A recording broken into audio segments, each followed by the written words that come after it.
An amazing vacation. Young couples sometimes struggle to keep their homes financially stable, pay their bills, make house payments, buy clothes, and buy food. The couple in this story, Peter and Sandy, have this exact problem. They have lived paycheck to paycheck for 2 years since they married, even though they both have full-time jobs. They both have jobs that do not pay well and have no potential for growth. Peter and Sandy discuss changing jobs to improve their lifestyles and future. Peter works as a forklift operator and Sandy as an office assistant. Since they were married, they had put aside a little weekly money for a vacation they had never had as a couple or for a rainy day situation if one would arise.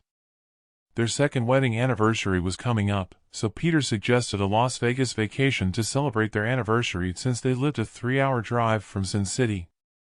Sandy was so excited to get away for 3 days, finally. Peter said, "Let's not drain our savings, but let's have a great time." Sandy booked a room on the Vegas Strip to walk to as many different casinos on the Strip as possible. Upon arriving in Las Vegas after a long drive through the desert, they checked into the resort hotel, got situated, and were ready to hit the casinos and go sightseeing. Sandy said kiddingly, "Peter, you better double our money so we can stay longer." Peter just laughed. "Sure I will," Peter said. The first night they had fun, stayed out late, gambled, drank, and ate at the buffet. Peter said, "We are not losing money so far. We are $50 ahead after gambling all night." Sandy was okay with that since it covered what they had spent all night, and they were not losing any money. The second day did not go well for Peter and Sandy. Playing slot machines and table games, they had lost 3/4 of the money they brought with them. They decided to relax by the pool and have some drinks. They both felt terrible about losing, but Sandy said, "We are in Las Vegas to have an enjoyable time.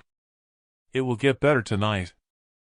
That night at the casino, they played craps and lost, then roulette and lost, and tried poker and lost. It was midnight, and they had lost most of their money. Sandy said, "This was supposed to be a fun anniversary celebration," she cried, "and we lost all our money, and we have to leave for home tomorrow broke." Peter felt awful and wished they had not gambled, but it was too late. They had breakfast at the hotel cafe on the third day and realized they had only $50 left, so they packed and checked out, discouraged and broke. As they walked through the casino, Sandy said, "I must use the restroom before leaving." They found the restrooms, and Sandy entered. Peter, while waiting, saw a $1 progressive slot machine close to the restrooms. Peter thought to himself, "Let me play this slot machine for just $1 at a time and see what happens." The machine was a $3 maximum bet slot machine to have a chance at hitting the progressive jackpot. So, playing $1, Peter could not win the progressive jackpot. Peter played $1 11 times with nothing, and Peter was starting to sweat when suddenly Sandy came out of the restroom and saw Peter playing on a $1 slot machine. Sandy screamed at the top of her lungs, "Peter! What are you doing?"